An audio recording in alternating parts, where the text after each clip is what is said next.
Hello, Ray Phoenix here, welcome to Let's Play Sonic the Hedgehog 2, Part 2. So we're in the reincarnation of the Spring Yard Zone from the original Sonic the Hedgehog, and this time it's been rebranded into a downright casino, where there's pinball bumpers and flippers everywhere. You can activate the flippers simply by jumping on them or using the jump button, and it just sends the flipper upwards. Because the controls in this game are very simple, just like in the first game. All you do is move left and right and press the jump button. All three buttons on the Genesis controller do the exact same thing in this game. They make Sonic jump, and that's just about it. The controls are some of the simplest you'll ever see in any Genesis game there is. I can only think of one Genesis game that has simpler controls, Frogger, because all you ever do in that game is just move up, down, left, right. You could play a game one-handed easy with just a simple D-pad, or a joystick, which I actually do have a joystick for the Genesis, and I have used it to play Frogger on the Genesis in the past. It's actually the best version of Frogger you can play on a home console system, the Genesis version. It came out in 1998, right when the Genesis is being discontinued. Who would have thought that the greatest version of Frogger would come out in the Genesis very late in its time? This level is more of the inspiration of Sonic Spinball. Sonic Spinball is pretty much this whole level. If it were an entire game, this level is very accurate to how a casino is in real life. There's pinballs everywhere, you could hit things and get points. More than 90% of the score and rings you're going to earn in this game will come from this one specific level. This level is jam-packed with it. If they could make this any more realistic to a real casino, they would make it so when you enter the slot machines, other slot machines this level, you would lose every single time, because you pretty much never win at casinos. Casinos, it's impossible to win anything real at a casino. So they should have made the level like that. So that way it would discourage kids from, ever gambling, ever wanting to go to casinos in real life. Casinos are what I call legal scams, because they're essentially scams that are legal. They're just a way to trick people out of spending so much money for really no good reason at all. Casinos, they're like the scum of the earth, pretty much. They're some of the worst things we have in today's world. It would be even worse if they started invading our country or taking over everything, if we became a whole society that's based around what casinos are. So that would be like a war against casinos. I'm sure people would go to war with casinos. And so we got through the first stage and the first act in this zone, but that's simply because the acts in this game are very short. You can only get 10 minutes to clear each level in the game, or each act in the game, just like the original Sonic the Hedgehog. If you don't beat the level within 10 minutes, it just says time out, and then you pretty much lose a life and start the level over again. That pretty much never happens in this game, because this game is very fast-paced, the acts are very short, and Sonic runs a lot faster in this game than he did in the first game, so that's pretty much never going to happen. In Sonic CD, when that happens, you actually hear a voice clip of Sonic saying, "I'm out of here." They really wanted to take advantage of the CD capabilities of the Sega CD. This game also came out about a year or so before Sonic CD, which I think also came out at the time of Sonic Spinball. Sonic Spinball is like a whole game, as I said before, it's a whole game based on this one thing. Sonic CD has more levels like this. Pretty much every Sonic game has at least a few levels that are like this. And Sonic Spinball is, like a whole game based around the same stuff. Which I still never beat Sonic Spinball to this very day, despite the fact I've played it so many times. Sonic Spinball is probably the Sonic game I've played more than any other Sonic game ever, and that I've never beat. And look at that, just like a real casino, you lose everything. This is very accurate to a real casino. John Cleese described how casinos work perfectly in the movie Rat Race, where the chances of winning anything significant are astronomical, so most people don't even bother. Yeah, if no one really bothered, then people wouldn't go to casinos at all, then casinos would just go out of business, which that would actually be for the better, considering my strong distaste for casinos. And so you can win a lot. Like I said, it's really easy to win score, and you're also going to lose more rings in this level too. Like I said before, you're going to earn more rings. Most of the rings you'll earn in this game will come from this one level. Also, most of the times you'll lose rings in this game will come from losing in this level too. So it's actually more evenly balanced, actually. I remember one time I got like 17 or 18 lives this entire game. It was from constantly winning the jackpot in this game. Where you could win the jackpot there. That's how I got so many lives. I remember I did that once and won so many lives. It was insane. I think I got the highest score I ever got in that game possible. But since when did anyone ever care about a score? Since when did lives ever mean anything? I rarely use up any of them. I don't really use up most of my lives that much anyways, simply because I don't get killed very often. This is not a deathless run, but it's still very rare whenever I get killed, and it's really easy to win new lives, and thanks to how the score is not redundant in this game, as I said before. So it's really easy to earn new lives in this game. And our new continues. So I think it's boss time now. This boss can be very challenging, just like all the other bosses in this game. That is if you don't know what to do. Thankfully, I know exactly what to do. It's really easy to exploit this boss, just like any other boss in this game. It can easily be exploited if you know what to do. And it's really easy if you have Tails on your side as well too. I remember one odd time I played this game a very long time ago. I got Tails stuck in Dr. Robotnik, and he kept giving endless hits to Dr. Robotnik, and he ended up destroying him. I didn't really do much at all, and then Tails pretty much did most of the work. And yet Tails is pretty much the punching bag of this game. Tails is always getting killed constantly and drowning whenever there's water pits or things like that.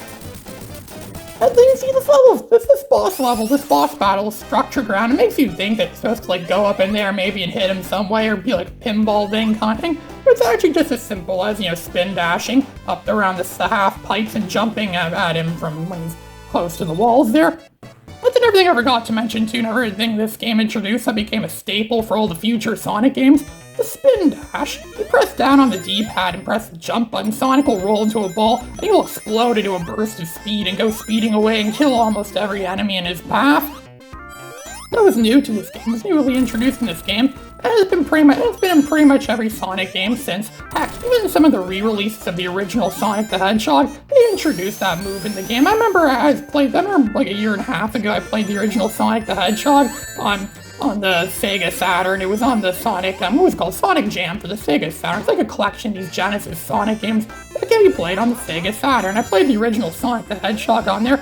I think I played, I forget what mode I selected. It wasn't the very authentic original mode. It was just something new. I thought, hey, this is cool. Maybe the Saturn did something different to the game. Played for the whole game. The only thing that was changed was the spin dash. They actually added a spin dash into Sonic 1. So imagine growing up on Sonic 1 on the Saturn and then thinking, oh, so this game must have had a spin dash in it too. But then later you play the very original and you realize there was no spin dash. And that becomes second nature. Oh, Sonic has a spin dash when you play Sonic 1, and then you need to use a spin dash, and then you realize, oh yeah, there is no spin dash in Sonic 1. In Sonic 1, there is no spin dash in this game.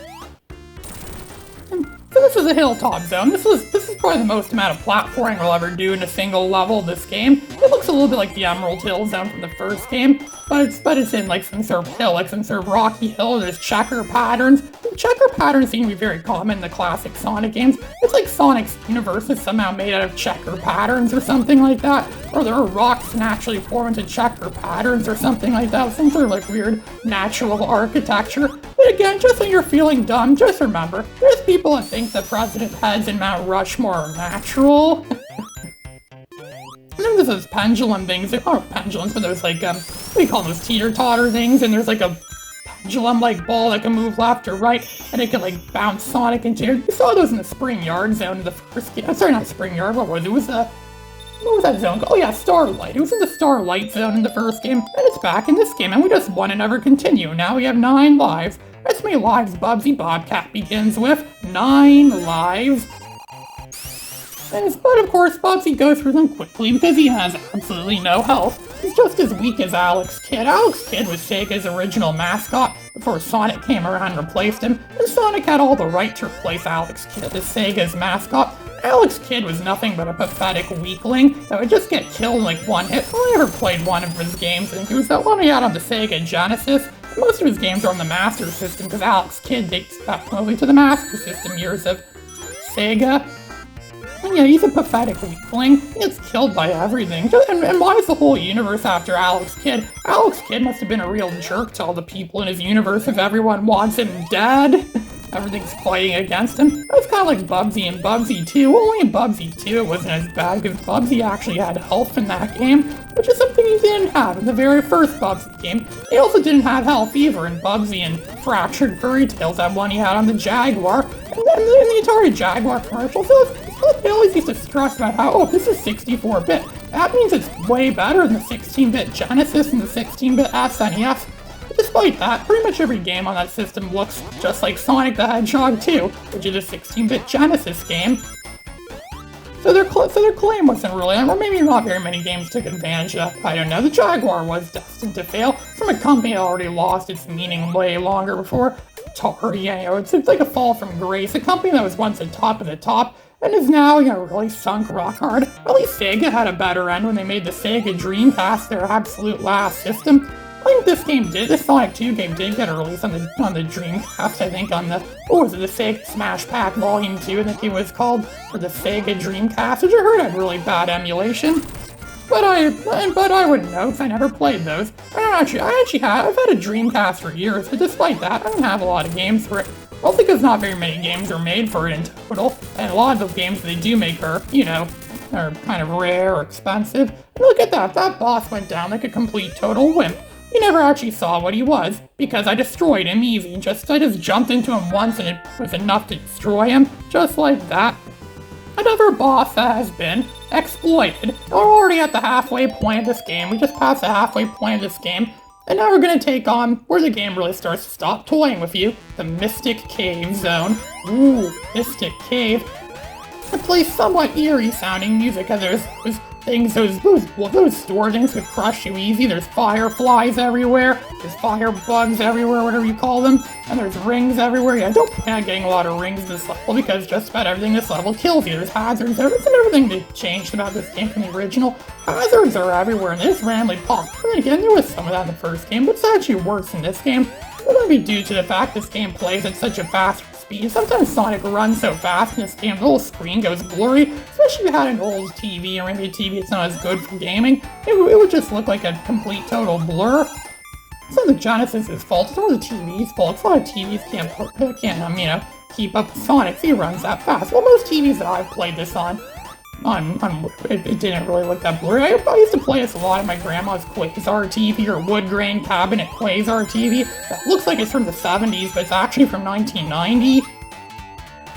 And it looked fine on that, but that was an era, it was a TV from the same era as this game. And I would also play it on my 1994 JVC Super Command, which would also was somewhat from this era as well too, but it looked perfect on that TV, because, they're just really good TVs. CR TVs were the best kinds of TVs for gaming, especially for retro gaming like this. And sure, modern TVs are fine, but a lot of the TVs, the TV I have now is actually a Sharp TV from 2010.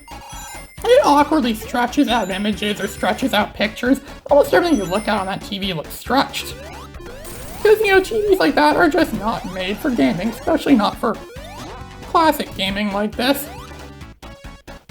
And then we get invincibility a lot in this level too, but which is good because there's so many obstacles here that'll constantly hit you. And I think we just got through Act 1. Sonic got through Act 1.